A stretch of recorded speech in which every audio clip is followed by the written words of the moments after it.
Les États-Unis viennent de servir à Macron une ultime mise en demeure et derrière, ce qui s'annonce dépasse l'entendement. Un tournant colossal, presque irréel et franchement glaçant pour toute la machine politico-médiatique française. Restez accrochés jusqu'à la dernière seconde, je vais dérouler tout ça méthodiquement, étape par étape, pièce après pièce, source après source, identité après identité, date après date. Quand cette vidéo se termine, votre regard sur le jeu politique en France ne sera plus jamais le même. On n'est plus dans l'avertissement poli, on est dans le dernier chapitre, juste avant la rupture. Washington vient d'envoyer à l'Élysée, par des canaux officiels et officieux, la plus dure, la plus directe, la plus implacable sommation que la France ait reçue depuis la crise des euromissiles dans les années 80.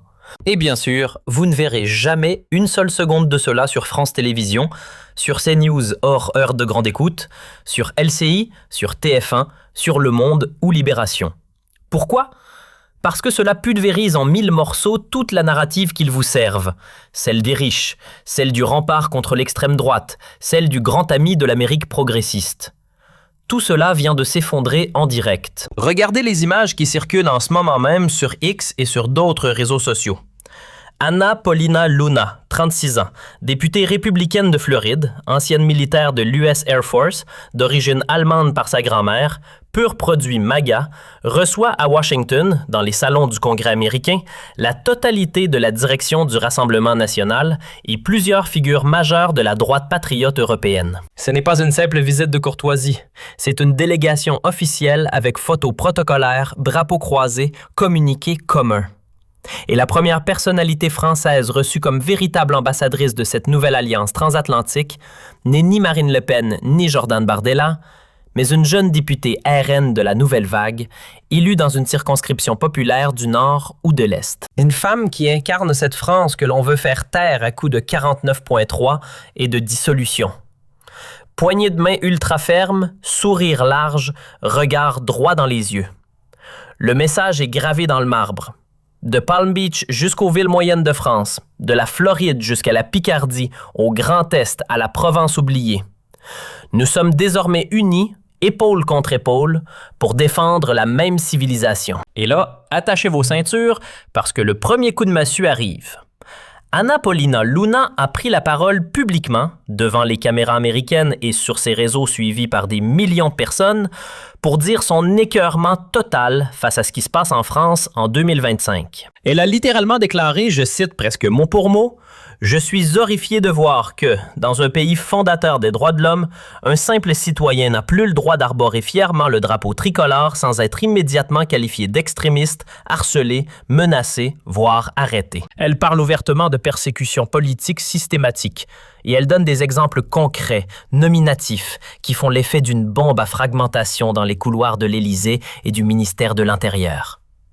Elle évoque le cas de plusieurs Français, des professeurs, des petits entrepreneurs, des parents d'élèves, des anciens militaires, qui, en 2025, sont obligés de fuir leur propre pays et de demander l'asile politique aux États-Unis d'Amérique. Oui, vous avez bien entendu, des Français demandent l'asile à Washington parce qu'ils risquent la prison, la ruine judiciaire ou la mort sociale simplement pour avoir défendu des idées patriotes ou avoir refusé le dogme climatique obligatoire.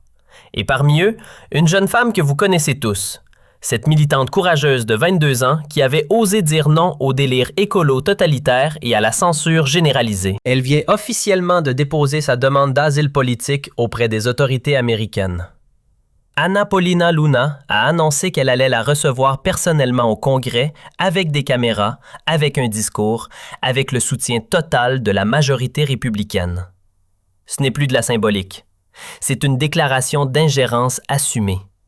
Si la France macronienne n'est plus capable de protéger ses propres citoyens qui pensent autrement, alors les États-Unis le feront à sa place. Rappelez-vous les images du 20 janvier 2025. Éric Zemmour était déjà présent à l'investiture de Donald Trump, assis à quelques mètres du nouveau président. Aujourd'hui, c'est toute la direction du RN, plusieurs députés européens patriotes, des responsables de jeunesse qui sont invités en grande pompe à Washington. Tapis rouge, réunions au département d'État, rencontres avec des sénateurs, des groupes de réflexion, des donateurs. L'objectif est annoncé sans aucune ambiguïté. exporter massivement, méthodiquement, l'idéologie MAGA sur le sol européen. Liberté d'expression absolue sans aucune limite woke, fin de la cancel culture, fin de la peur de dire des vérités biologiques, historiques ou économiques.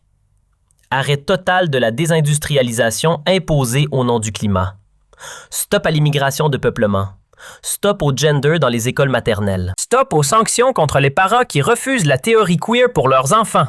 Et le RN est désigné comme le fer de lance officiel, le cheval de Troie légitime, le parti qui portera cette révolution en France jusqu'à l'Élysée. Et là, au moment exact où Trump et ses alliés tendent la main, la plus puissante de la planète, en disant « Venez, nous vous couvrons », une seconde bombe encore plus énorme explose en France, en direct sous nos yeux. Prenez une ville moyenne, une ville comme Colmar, comme Niort, comme Lançon, une ville avec un parc des expositions classique. Un contrat de location signé, payé, validé par la préfecture, par les pompiers, par tous les services. Que devait-il s'y passer? La fondation officielle d'une nouvelle organisation de jeunesse patriote, 100% légale. Les jeunes, avec Marine, nouvelle génération, ou une structure indépendante, peu importe. Des jeunes de 14 à 35 ans qui veulent simplement faire de la politique, organiser des débats, des actions citoyennes, dans le strict respect de la Constitution et des lois de la République. Et qu'est-ce qui se passe à la place? Une opération d'intimidation nationale qui ferait rougir les régimes les plus corrompus d'Amérique latine ou d'Europe de l'Est. Des hôtels qui annulent les réservations par dizaines. Pas parce qu'ils le veulent, mais parce qu'ils reçoivent des menaces de mort, des menaces d'incendie, des appels anonymes. Si vous hébergez ces jeunes, on brûle votre établissement et on publie l'adresse de vos enfants. Des traiteurs qui déchirent les contrats à 3 heures du matin. Des salariés du Parc Expo qui effacent leur nom, leurs photos, leur adresse de LinkedIn, de Facebook, du site de l'entreprise, parce que des listes noires circulent déjà sur Telegram, Signal et Discord. Nom, adresse privée, école des enfants, photos de famille.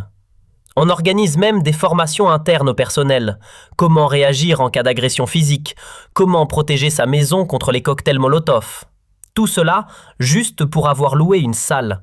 Une salle. La mairie elle-même, obligée de se couvrir juridiquement, publie sur son site officiel « Nous n'avons aucun moyen légal d'interdire ou de reporter cet événement. Tout est parfaitement conforme au droit français. » Traduction, c'est 100% légal. Et pourtant, toute la nébuleuse d'extrême gauche subventionnée passe à l'action. La CGT, Sud, la France Insoumise, les jeunes écologistes, Attaque, le planning familial, des associations financées à 90% par l'argent public, lancent des appels ouverts à bloquer physiquement, faire échouer par tous les moyens, rendre l'événement impossible. Et quand ils disent tous les moyens, ils ne parlent pas de pancartes et de slogans. Ils parlent de barrages humains, de sabotage matériel, de menaces directes, de violence. La CGT ? Oui, la CGT, qui vit en grande partie de vos cotisations sociales obligatoires et de subventions d'État, affrète des cars entiers depuis Marseille, Lille, Nantes, Toulouse. Paie les billets de train, les sandwichs, écrit « Pas un mètre aux fascistes » pour désigner des gamins de 16 ans qui veulent juste créer une association politique. Des pères de famille qui louent une salle pour vivre deviennent des cibles. Des employés qui font leur boulot deviennent des collabos à abattre. C'est de l'intimidation mafieuse, du terrorisme politique pur et simple. Et personne dans les institutions ne bouge le petit doigt. Et qui reste muet? Macron. Évidemment. L'Élysée publie des communiqués sur le climat ou sur l'IA, mais pas un mot sur la liberté de réunion. Le ministère de l'Intérieur envoie des CRS pour protéger les antifas, pas les jeunes patriotes. Les républicains, ou ce qu'il en reste, se taisent dans un silence absolu, morts de peur à l'idée d'être accusés de pactiser avec l'extrême droite. Pas un seul communiqué clair pour défendre la liberté d'association. Pas un seul responsable LR qui monte au créneau. C'est la lâcheté incarnée. La même lâcheté qui fait chuter la droite modérée, sondage après sondage, depuis 10 ans. Ce qui se passe à Colmar, ou dans n'importe quelle autre ville où cela se reproduira la semaine prochaine, n'est pas un incident isolé. C'est le symptôme ultime d'une dérive totalitaire qui avance à visage découvert, masquée derrière les mots valises, diversité, inclusion, lutte contre la haine, antifascisme. On dresse des listes noires 2.0. On détruit économiquement des entreprises. On menace des familles entières. On pratique la délation généralisée. On organise la terreur douce contre quiconque ose louer une salle, imprimer des tracts ou simplement penser autrement. C'est exactement ce que ces gens-là prétendent combattre chez les dictatures qu'ils dénoncent à longueur de journée. Et c'est précisément là que Washington revient dans le jeu. Et là, mes amis, on entre dans une dimension historique.